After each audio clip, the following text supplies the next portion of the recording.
لە یاری یەکەمی قۆناغی دووەمی کۆمەڵی یەکەمی خولی پلەیەکەکانی کوردستان هەردوو یانەی سۆران و گارە بە گۆڵێک یەکسان بوون.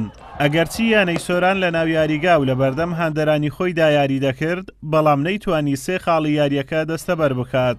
هەرچەندە لە گێمی یەکەمی یاریەکەشدا سۆران بە گۆڵێکی بارزان قاسم لە خولەکی 35 یاریەکەدا پێشکەوت، بەڵام ئەم گۆڵا بەس نەبوو بۆ یانەی سۆرانی دووەمی ڕیزبەندی کۆمەڵەی یەکەم. بەداخەوە ئەوڕۆ نەمانتوانی لەناو یاریگە خۆمان سەرکەوتوو بین لە خولی پلەیەکی کوردستان.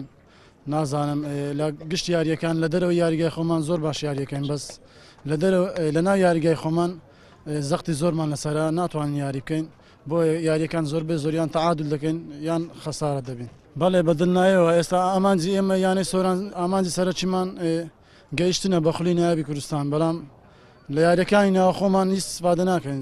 زۆربەی یاریەکانیان تەعادل دەبی یان خەسارەت دەبین. بەداخەوە لە گێمی دووەمی یاریەکەدا ئاستی هەردوو یانە لە یەکەوە نزیک بوو. یانەی گارە هەوڵی یەکسانکردنەوەی ئەنجامی یاریەکەی دەدا، بەڵام لە خولەکی 66 یاریەکەدا بێوار فەریقی یاریزانی یانەی گارە بە کارتی سوور کرایە دەرەوە، بەڵام ئەمە نەبووە هۆکاریەوەی یاریزانانی یانەی گارە بێهیوا ببن. تا لە خولەکی 78 یاریەکە یاریزان یادگار یونس بە لێدانی سەرگۆڵی یەکسان بوونەوەی بۆ یانەی گارە تۆمار کردو. یاریەکەش بە ئەنجامی گۆڵێک بۆ هەردوو لا کۆتایی هات.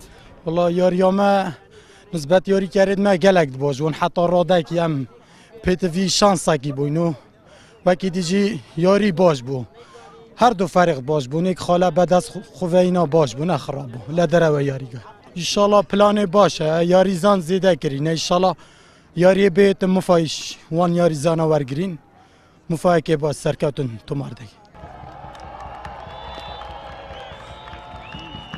یانەی سۆران لە نێو یاریگای خۆی و لە بەردەم هەندەرانی نەیتوانی سێ خاڵی یاریەکە لە گاری ڕێزبەندی کۆتایی بەدەست بێنێت. ئازادۆمەراوی کەناڵی ئاسمانی پەیام، قەزای سۆران.